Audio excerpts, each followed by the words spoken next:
Great. Okay, so hello, welcome everyone on this fine December 12th day. I'm not sure where you are, but where I am at, it is cold, but the sun is shining. So that is a nice thing for us. My name is Christina Clark O'Karmas. My pronouns are she, her. I am the executive director at the Alabama Campaign for Adolescent Sexual Health. For any of you that are new or maybe don't have an experience with the Alabama campaign, we are the only organization in the state of Alabama that sole focus is on advancing comprehensive sex ed. We do that through several different ways, including bringing this wonderful webinar series to you. We have this monthly webinar series. We hope you'll join us for typically on the second Tuesday of every month at noon. Sometimes that fluctuates depending on the speaker and the audience. We do trainings like this virtually and in person. And then we also do a lot of advocacy and education. And we serve youth directly starting in 2024 through the federal Teen Pregnancy Prevention Grant. We will be doing some work directly with young people on some LGBTQ curriculum and also with teens and their families through, it's a curriculum called Linking Families and Teens. So if you have any interest in either of those or bringing those to your community, please reach out. You can chat me, you can find my email. And reach out to me that way. But without further ado, I would love to introduce our speakers for today. So our topic for today is sex ed for all abilities. And we are so excited to welcome Avery Olmstead and Anna Hayek from Mad Hatter Wellness. They're going to be discussing background information on sex education for people with intellectual and developmental disabilities, as well as information on how educators and other professionals can support education in the area of sexual health for folks with intellectual or developmental disabilities. Anna Hayek has taught health, sex ed, and mindfulness for Mad Hatter for the last 7 years. She also trains teachers and other professionals in these areas. She's an advocate for sex ed for all people and really enjoys empowering people with quality education about their health, bodies, and relationships. And Avery Olmstead has 52 years of personal and professional experience in the disability field. Avery is currently a health equity consultant with the Maine Developmental Disabilities Council and the University of Maine's Center for Community Inclusion and Disability Studies. He has a BS in Rehabilitation Services from the University of Maine at Farmington, a postgraduate certificate as a mental health rehabilitation technician from the University of Southern Maine, and an MLIS in Library and Information Science from the University of South Carolina. Avery lives in Old Town, Maine with his cat and owner, Lisa. So without further ado, I will turn it over to our wonderful speakers. Thanks so much. We're so glad y'all are here. Thank you for that introduction. And I know with the nature of Zoom, you all could be from anywhere, but it's exciting to be potentially connecting with folks in Alabama as I'm in Minnesota and Avery's in Maine. So welcome wherever you are. So just a little bit about our webinar today. We're just going to do a quick overview, talk about some of the challenges that people face, talk about some recognizing and responding and reacting to certain situations, some strategies, and hopefully leave time for questions. In all of our classes and trainings, we like to start with some deep breaths. So if you would like to join me in 5 deep breaths, feel free. If you don't want to, cool too, but it's just a way for us to get centered and present where we are. And we use this tool as a visual that can help for people. And it's also tactile for folks who are not sighted. But we'll take 5 deep breaths if you'd like to join us, breathing in and out.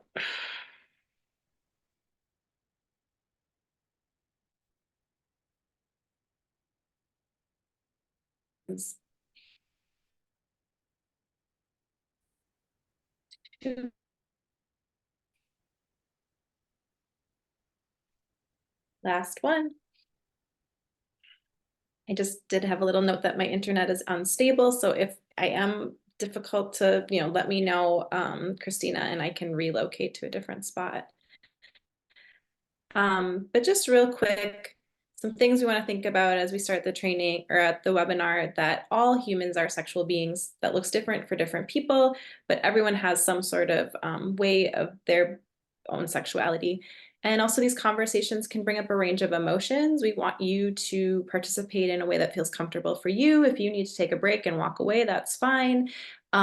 Take a deep breath. We all have different comfort levels on this topic, and that's okay. I would think that a lot of folks here are at this webinar because you are interested and do feel comfortable, but just acknowledging that we're all on our own journeys and none of us are perfect, but we'd rather have these conversations than not have these conversations and continue shame around them. So a little bit about our company, Mad Hatter Wellness, was founded by Katie Thune. We focus a lot on healthy relationships. That is like our primary focus, but we do have a comprehensive sex ed, and we have 4 main programs. We'll mostly be talking about sexuality for all abilities, but we also have open conversations for younger kids ages like 4 to 10. Empowered Together is a newer curriculum that Avery and I have been working on, and where we are co-teaching the curriculum together, and then The Power of Me, which is a health and social emotional learning based curriculum. So when we're talking about sexuality today, just to start, reproduction is a part of it, but it's so much more than that. We Anna, have gender, sorry. we have relationship.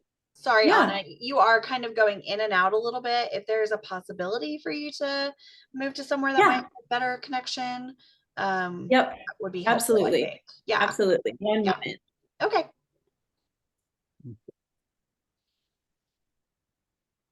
We will just hold the line for Anna.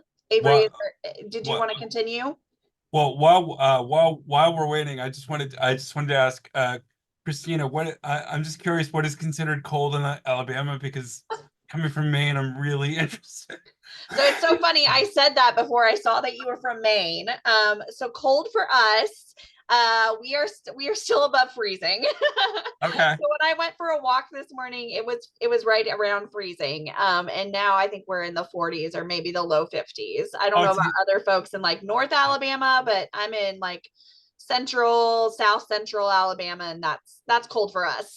that's a total heat wave. Yeah, I That's a bet. total heat wave. I bet. Okay, Anna is back. Great. Thank you, Right. Anna. I hope that this is better. Great. Much. Okay. So today we just hope that you leave feeling a little bit more comfortable with this topic, especially when it comes to people with intellectual and developmental disabilities. Leave with some strategies that can help you in your work, your life, your family, whoever that may be. Um, Briefly, we just want to touch on the fact that people with disabilities are more vulnerable to sexual assault. And that is a reason why, not the only reason, but one of the reasons why this work is really important. And we'll talk about more about, it's not the only reason, but we do want to just say, we want people to know that these statistics are out there, and that a lot of times assault happens with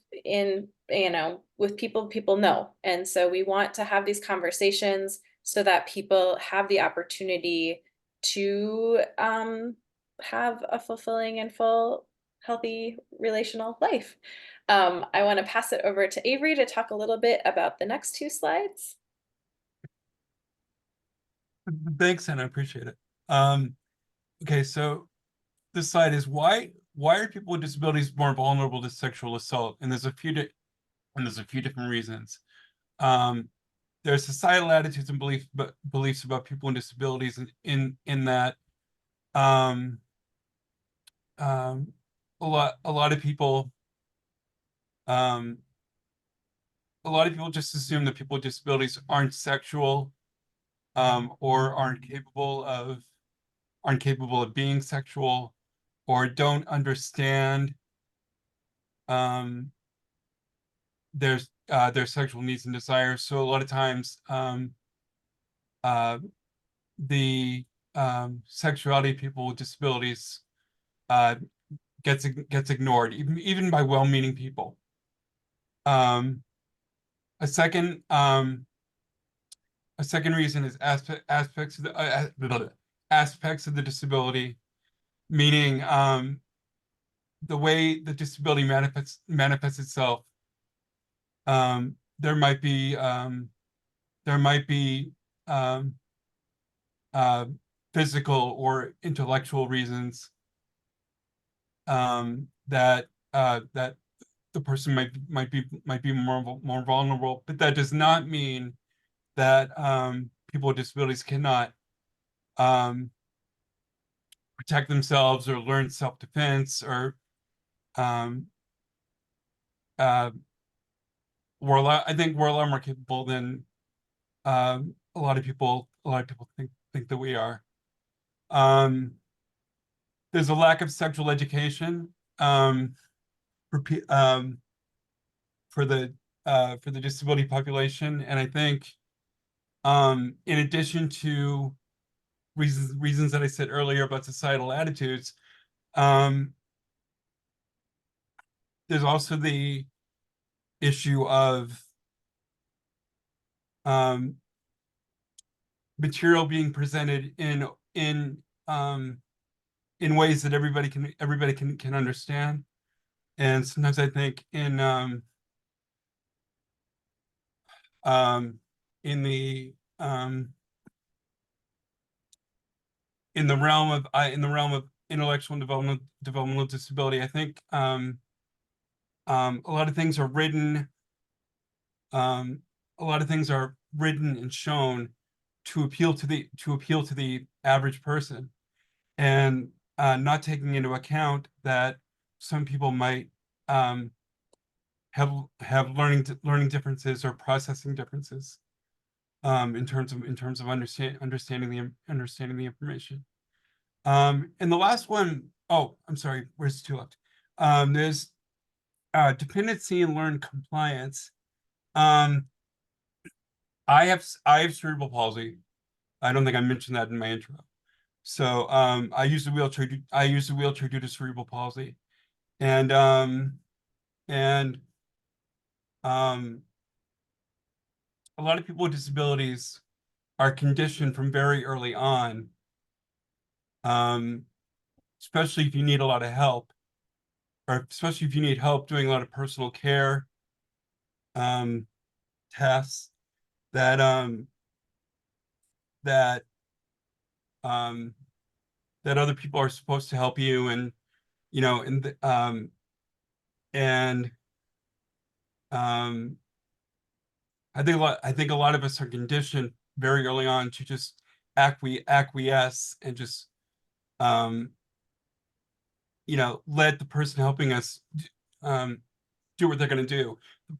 The problem is that um that takes a lot of the agency away from the person with the disability, and can create a feeling within the person of needing to be dependent, and always agree to whatever anybody says, um as opposed to talking together about what's going to happen, and coming to an agreement on um on how things are going to go. And is this making sense? I hope I'm making sense. And the last barrier is isolation. Now, I'm not saying that people with disabilities don't get out and do things and live our lives to the best of our ability, because we do. But um, um, there there's still a lot of places that are very rural, that do not have great transportation. I don't know what um, parts of Alabama are like. I'm assuming in the bigger cities it's easier. But I live in a very rural state. Um, and with um, public transportation that's okay, not great. And so a lot of times if you're isolated and you're not around people, and you're not having um as many experiences as the average person, um you can mistakenly believe that whatever somebody does to you or whatever somebody says to you is right, and that's not, for safety reasons. That's for safety reasons and for um self-esteem issues. That's not true. That's not always true. So those are five reasons why we are more vulnerable. But again, that doesn't mean that we can't protect ourselves and that we can't learn. And and um and I think that's where a lot of you all come in, because if you show people to, if you in your work show um show people with disabilities that that they matter, and that their safety and well-being is important, it's going to make us feel like we matter as well, and we're less likely um to put up with abuse, um or know what a healthy relationship is.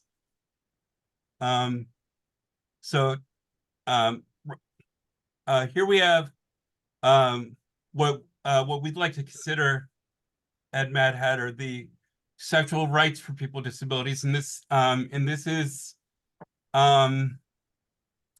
something that um isn't um it isn't always true for everybody, and that's why we do the work. That's why we do the work that we do. But people with disabilities should have the right to sexual education, that they're able to understand to the best of their ability. People have the right to sexual expression, whatever that is, as long as people are consenting adults, and there isn't abuse or exploitation going on. People have the right to be respected. People have the right to be protected, and when we say be protected, be we mean protected, knowing your rights, and knowing um warning signs of assault and abuse, um so that we can protect ourselves, and so other people can be aware. That's not saying be overprotective, because the problem with being overprotective is that you can really stifle um somebody's growth and development, and then they might start to feel like that what they're feeling is the feelings that they feel are shameful, and they're not. Um, People have the right to be supported in all relationships, um, whatever form those relationships take, and it's not always um, uh, heterosexual. There's there's um, there's bisexuality, there's asexuality, there's gay, lesbian, uh, heterosexual. I mean, it runs. We run the gamut as much as non people without disabilities do. Um, People have the right to engage in consensual sexual relationships, as I mentioned earlier.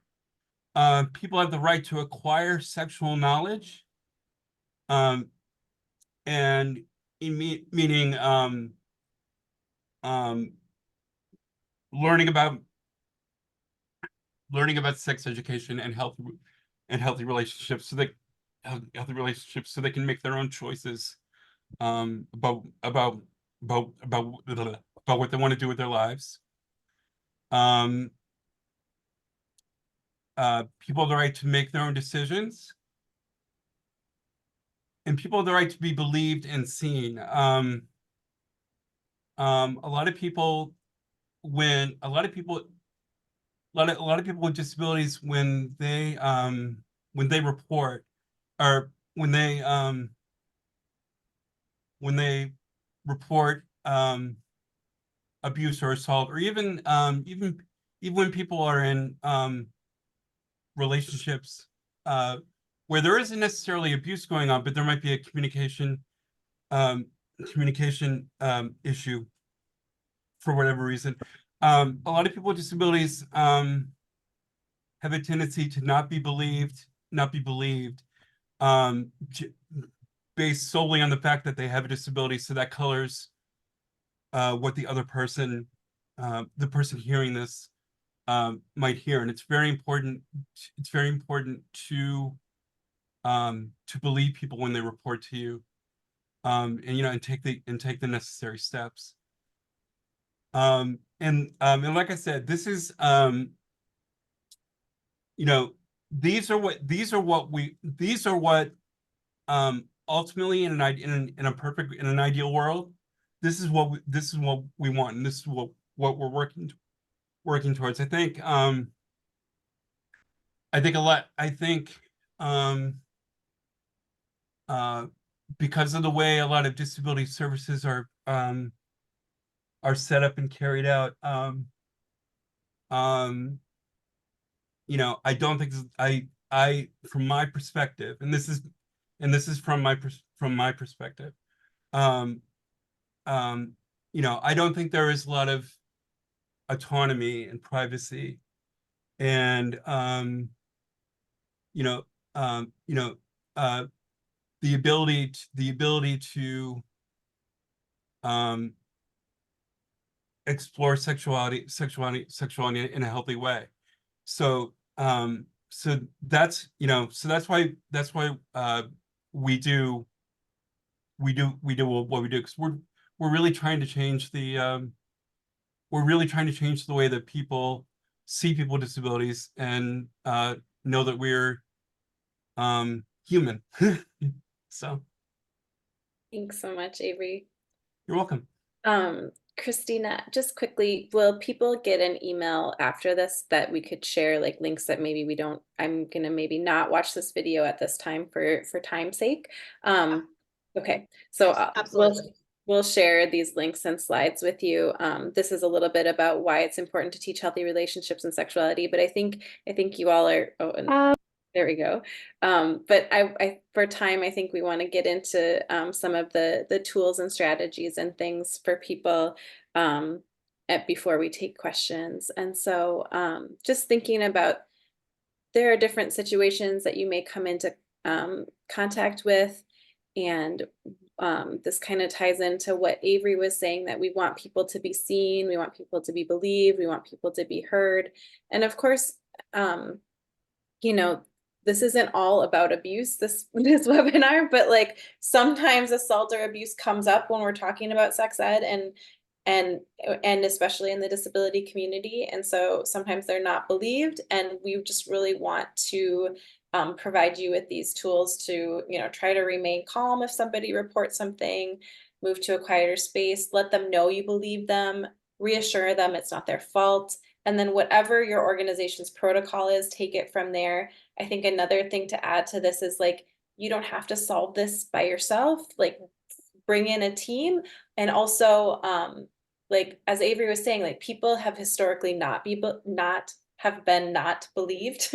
And so to just say thank you for telling me, I believe you, I see you, is really important, so that people begin to realize that they have someone that they can trust and talk to um, about these situations.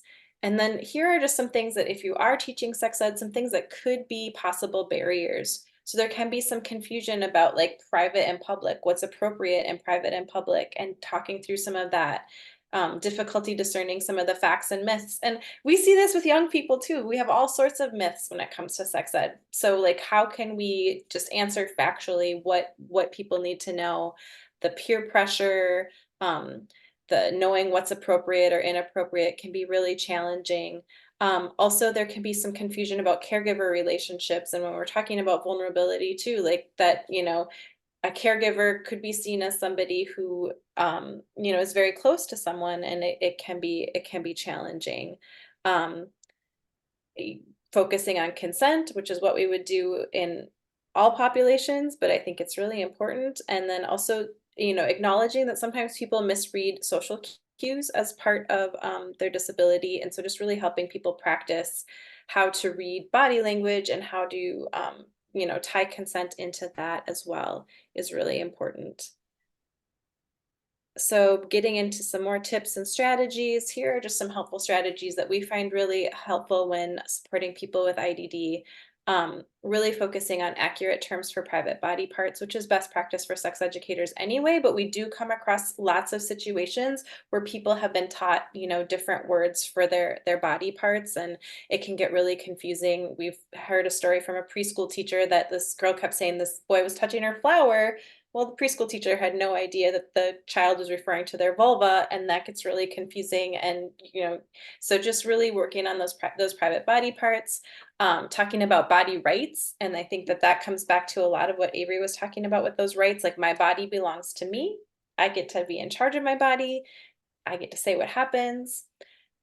Using teachable moments is always great, no matter who you are, where you are. Like, things come up that have sexual situations or just have to do with our bodies or our body autonomy or consent, and trying to stay calm and positive and supportive in those moments is huge. We don't need to bring shame into it. We just, address it for what it is. Encouraging assertiveness and appropriate non-compliance. This ties into, as Avery was talking about, the help with personal cares, like maybe somebody needs help going to the bathroom or somebody needs help getting dressed. And they've always just said, yes, yes, yes, you can do this. But it's also okay to let people say no. Like, we want to give people the opportunity to say, no, I don't feel comfortable with that. And practice how to say yes to things that they are comfortable with and no to things that they're not comfortable with. Boundaries and consent are super helpful topics to cover in this community and for everyone. And role playing healthy boundaries can be really helpful. Just like, what would it look like to ask for a hug and get a hug? And we really, role playing can be super helpful to kind of clarify things for certain individuals and learners. But we want to make sure that we're role playing the healthy boundaries. We've been in situations where somebody's like, I'm gonna role play tickling you. And it's like, no, we're not. We're not gonna role play things that have the potential to feel unsafe or unhealthy, because that could be very confusing to someone. And Um, if Go ahead. Yeah, I could just interject very quick. Um, absolutely. if we could go back to the Mhm. if you go back to the previous slide just real quick. Um, I also think it's important when when in the encourage assertiveness and appropriate noncompliance is I really do think it's important to for the for the caregiver and the person with the disability to communicate with each other, about what they want and what they expect. And even if it's someone that you've worked with for a while, I mean, I still think it's very important to to still talk about this stuff on a regular basis, because going back to my body belongs to me, it can be very easy. um I'll speak for myself. um in my life, it's been very easy for me to forget that my body belongs to me, because so many people have, because I've needed help, doing different things. And um and it's very easy to forget that, oh yeah, this is mine. So I um in the assertiveness and appropriate noncompliance, mutual communication, I think, is also very, very critical in this juncture too. Thank you. And Avery, do you want to talk about this slide? Sure. Um, Self-advocacy is the extent to which a person has the ability to speak up for oneself. And self-determination requires an individual to make decisions about their own life. This includes skills such as choice making, problem solving, goal setting, self-monitoring, leadership, resiliency, etc. And one thing that I think is very important to highlight here is it's very important for people with disabilities to be to advocate for themselves and be self-determined, but it's not just up to us. This only works in environments where we're listened to and we're respected, and where we can make our own choices and make our own mistakes. If we're in an environment that's very regimented, where we don't have a lot of autonomy,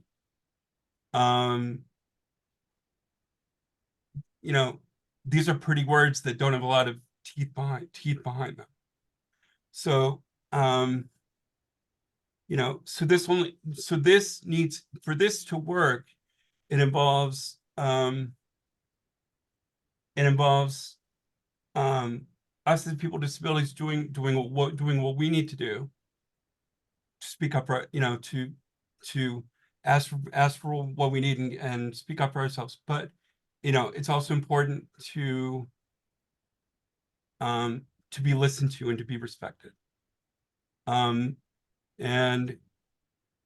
I know everybody in this room,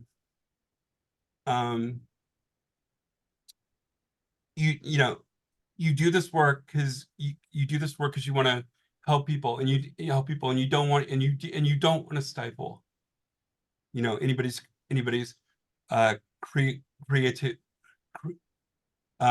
you don't want to stifle anybody's creativity or expression, but frankly, it happens all the time, without a lot of people even realizing it. So I want this to be more than pretty words. I want this to have teeth. So yeah. Yeah. Thank you.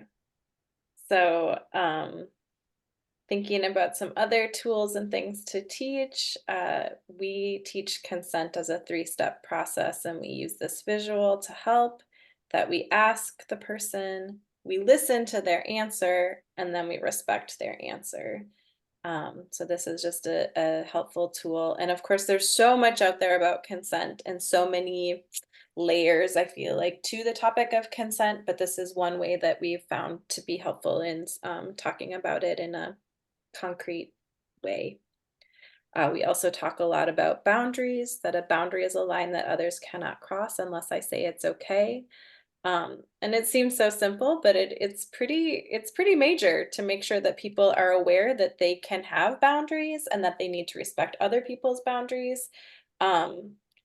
And just, we've worked with folks, like a kid in high school said to us the other day, I don't really know what my boundaries are. I was like, that's fair. That's good to recognize so that you can take some time and we can take some time together in the classroom to think through, what are our boundaries? We talk a lot about boundaries, but what are those boundaries? So it's pretty important. This is a video about safe touch and consent that we made with Special Olympics Arizona, I think.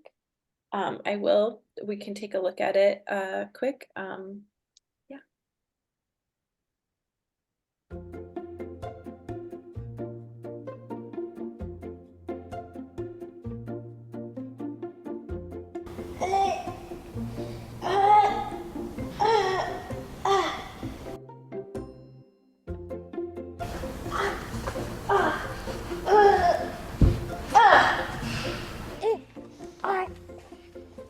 Oh, hey, champ.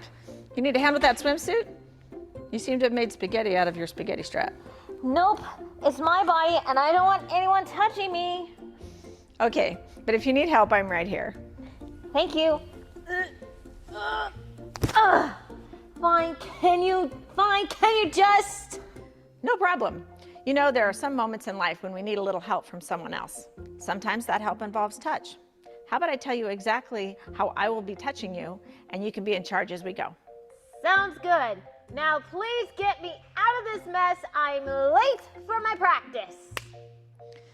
Okay, I'm gonna pull this strap over your head. Ready? Yes.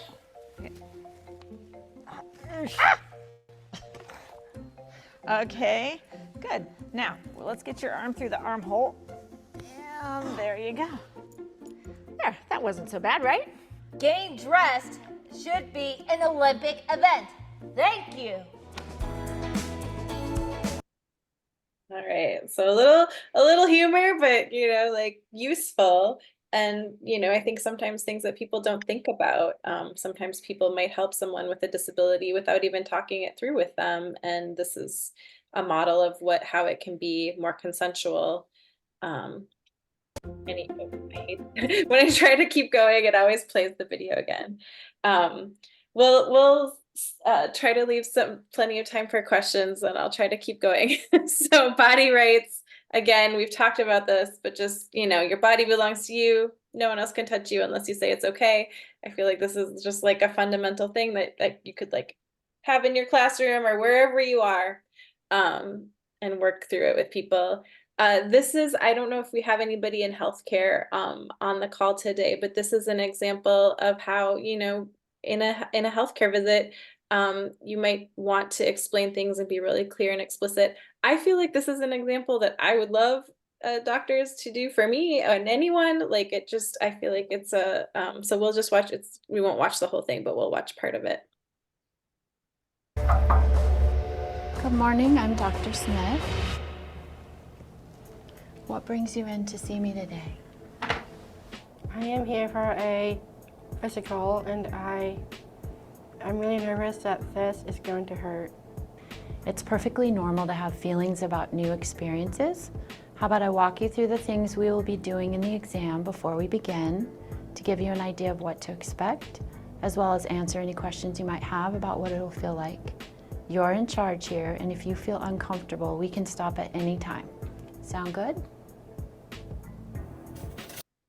So I won't keep going with that video, but it just shows how helpful it can be to really give information up front and be really clear. And the fact that they're saying like, you are in charge, tell me if we need to stop. All of those things are just really excellent examples of consent. And yeah, we just really appreciate sharing those examples. Visual supports can be super helpful, and there are images that help people with their understanding, like drawings, photos, and it'll be different for different people. But then there's also images that help for communication. Sometimes people use communication boards or communication devices to communicate. And so these are just some examples of things that we might use line drawings, we might use photographs. Sometimes we use real photographs from people's lives. We use social stories, so there's an image and a sentence that can help kind of really clearly explain a topic. And there are lots of these online, and then sometimes people just create them on their own with individuals to really just clearly explain certain topics. We have 2 different sets of social stories on our website. These are the communication boards that we use. And so this is like, it's something that would need to be taught, that someone would use, but we have the communication boards. This is just the example of like kind of the general communication board, but then there are communication boards that deal specifically with sexual health topics for people to communicate that way. Simple yes and no. Sometimes you might have someone who is not verbal, or who maybe prefers not to speak, and just having simple yes or no cards can help help people to communicate.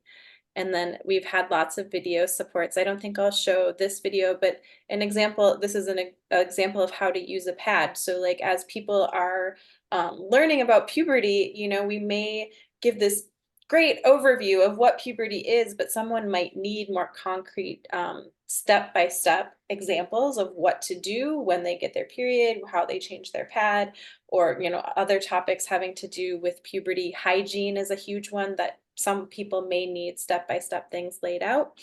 And so we have thing. I wish Take I care. could advance that without it without it playing the video. Yeah, so at this point, I just wanted to check in with Avery and see if you have things you want to share.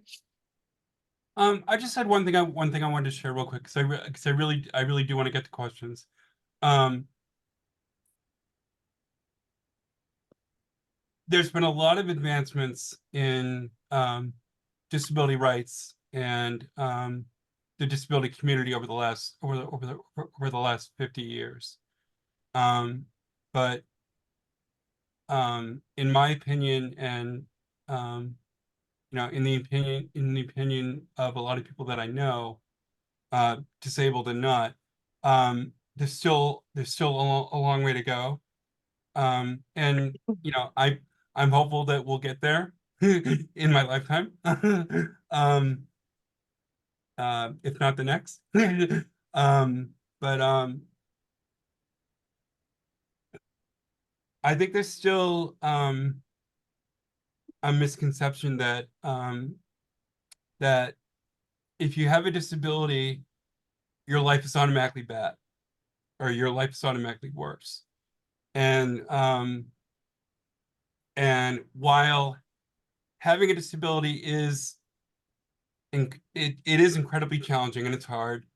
And I mean, it makes, I do get upset sometimes, but it's not the fact that I have the disability.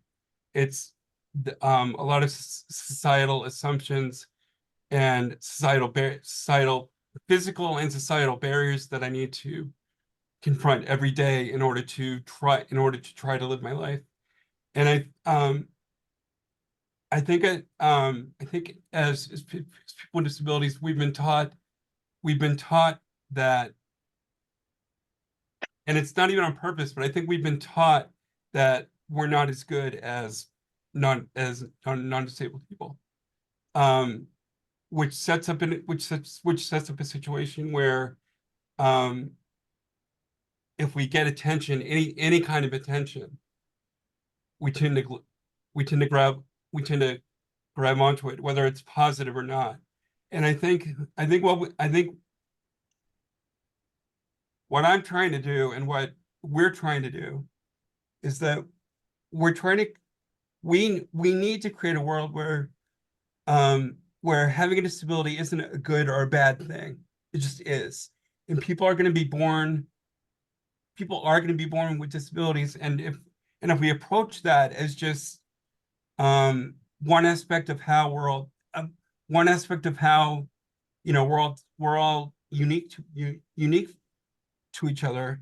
Um, and that, people with disabilities are worthy of love and respect in relationships and safety. I think that's gonna go.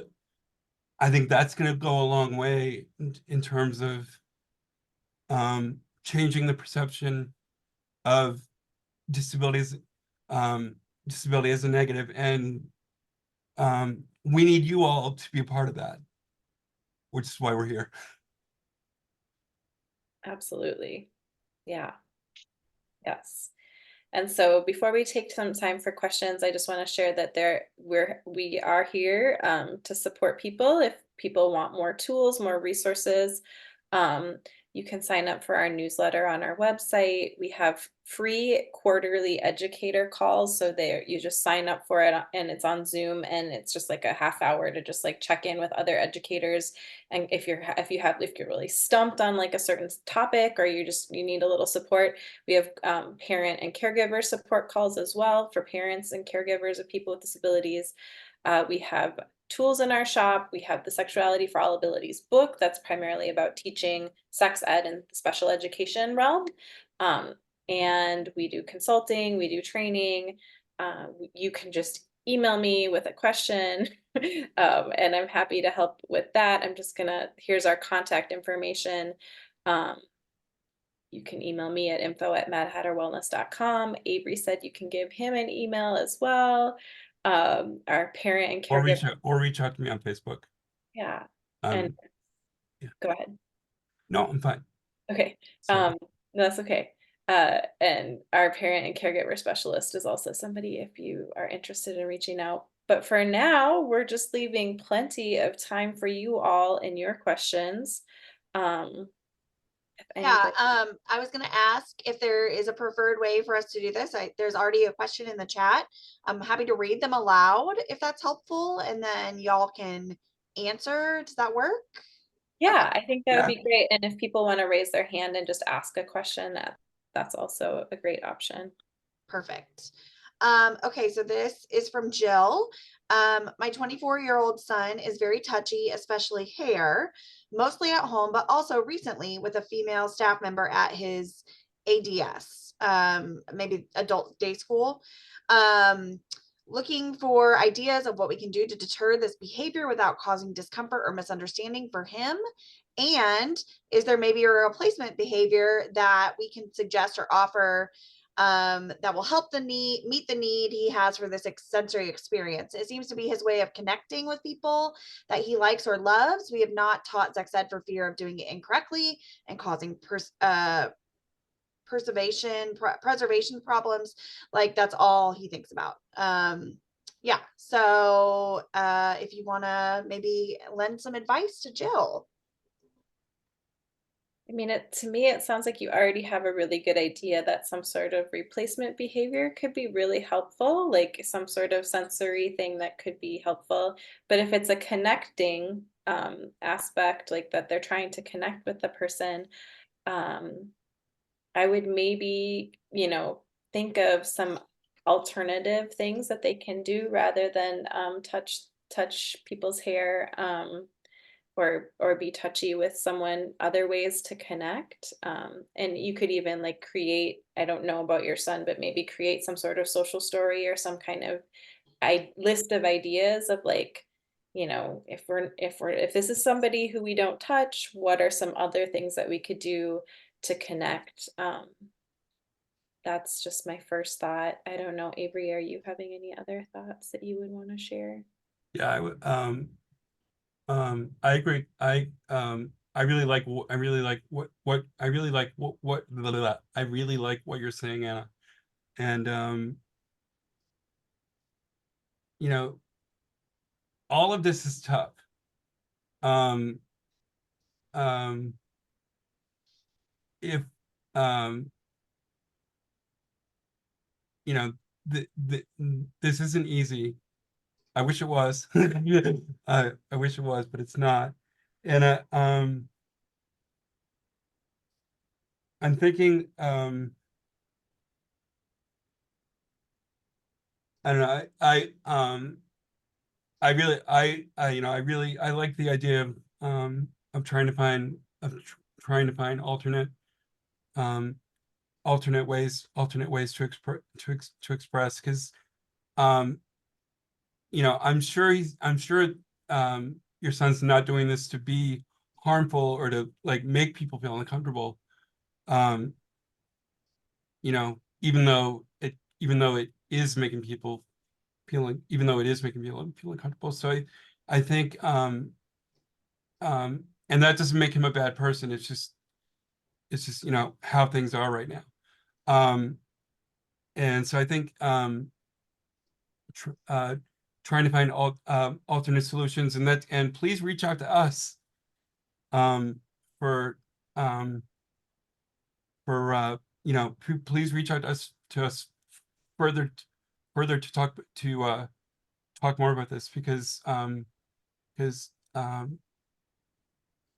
think, I think that could be really useful. I think that would be really useful for all of us, actually. And I'm looking at the last part about the perseveration, like that the concern about teaching sex ed will then cause them to be really fixated on potentially fixated on sexual things. And that is a common concern that people have. Um, I would just say that it could just start out, and the way that a lot of our lessons are kind of at the beginning, just talking about healthy relationships, boundaries and consent. And those are things that I think that'd be great if somebody got kind of really into those things. So just kind of not like it can start there, and be really supportive and positive and helpful. We have a parent and family discussion guide on our website that could also be a like starting place, or like we have videos on our YouTube channel that could be a starting place. It's always tricky because everybody learns so differently, and what would be the best way of learning, it depends on the person. But I think starting with just, this is what a healthy relationship looks like, and this is how we have boundaries with people, and that would get into this touching too, is like sometimes it's okay to touch people, but only if they are okay with they are giving consent. I think there's a misconception, not among you all. I'm just saying, I think there's a misconception sometimes when when there's talk about teaching people teaching sex education to people with disabilities. I think automatically, because I've encountered this, I think automatically like people think that we're teaching the Kama Sutra, and we're not. It's it's not that. Um it's teaching what a healthy boundary is. It's teaching, like, that you have the right to feel comfortable um expressing yourself in, you have the right to express yourself, Right. and you have the right to be comfortable, and what a healthy relationship is and what a healthy relationship is not, and stuff like that. Um so um you know um it's a lot more PG than I think people it's a lot more PG than I think people think it is. I think people And have that misconception about sex ed in general.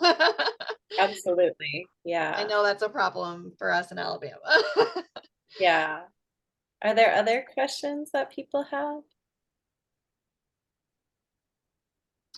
Jill just shared a comment. Thank you, Anna, and thank you, Avery, for saying how difficult this is. I appreciate your suggestions. I think I will think about what I can do and will reach out to pick your brains for this further. Parent and family discussion place sounds great. I'll try that as well. Really do want him to feel good about reaching out and touching with it without it becoming a problem for him and others. I love the idea of starting out with healthy relationships. So that's great. Brenna asked, do you have any resources or do any education for able-bodied folks who are having sex with disabled folks? I feel like so much quote unquote disability sex ed is focused on the disabled partner.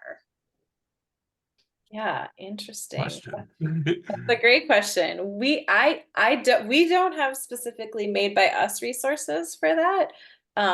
But I would love to to look for that. Sounds like a really fun search. Yeah. And I and I will say that most of my partners have been non-disabled, non-disabled people. So yeah, that's wow. Okay, now we've got something else to research, which is cool. Yeah, you have a little Cool. a little light holiday homework. Yeah. But I mean, I love I do think that I think that's important, because I do think um the non-disabled, at least in my experience, the non-disabled partner, there are concerns about, you know, um, you know, not wanting to like physically hurt the other person, or, you know, or how best to be consensual and respectful, and and I mean, a lot of it is just talking to each other, and being open. But yeah, that's a really interesting question. I'm really glad you brought that up. And there's another question or two. I have a question about a client we have, 5 years old, who's been found watching videos of women on all fours shaking their butts.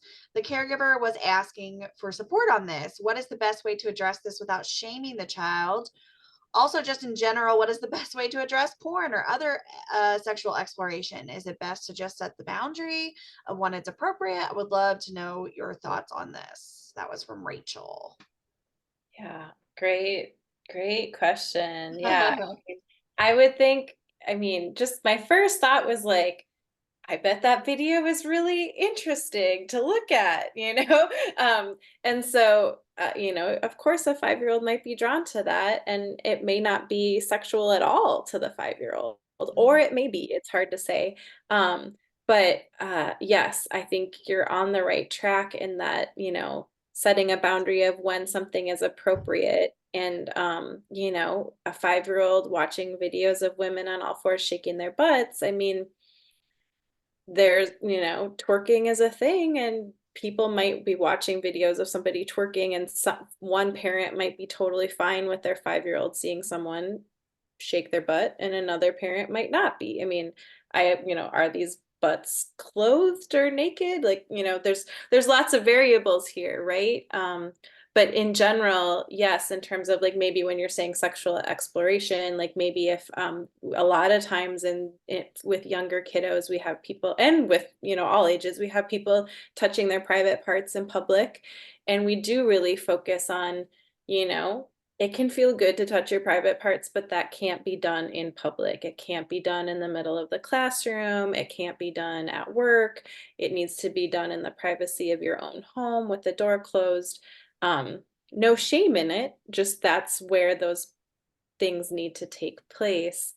And in terms of porn as well, like a lot of times we have the conversation of like, these were videos created for adults to watch. And so if you're not an adult, it could be harmful. It could show you images that you aren't prepared to deal with. And then of course that, like, you know, the privacy of that. We have lots and lots of conversations about porn and masturbation with folks. Absolutely. Thank you so much for sharing that.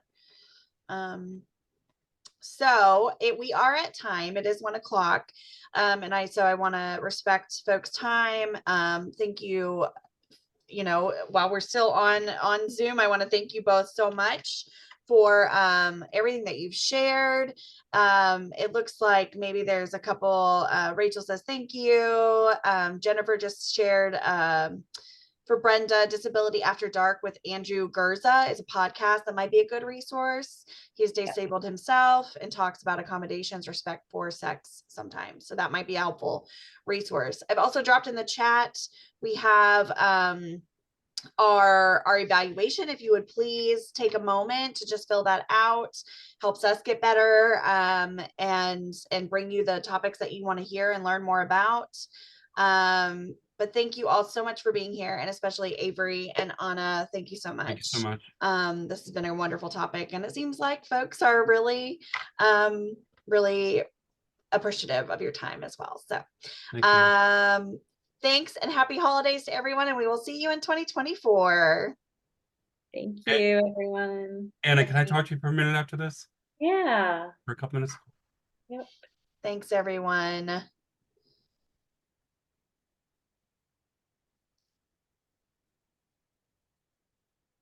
Anna and Avery, I was going to close the meeting for everyone. Do you want me to leave it open for y'all, or? I actually, Anna, do you have my number? My phone number? I don't think I do. You could do, okay. Can I give it to you real quick, and you can just call me? Sure. Let me end the recording first.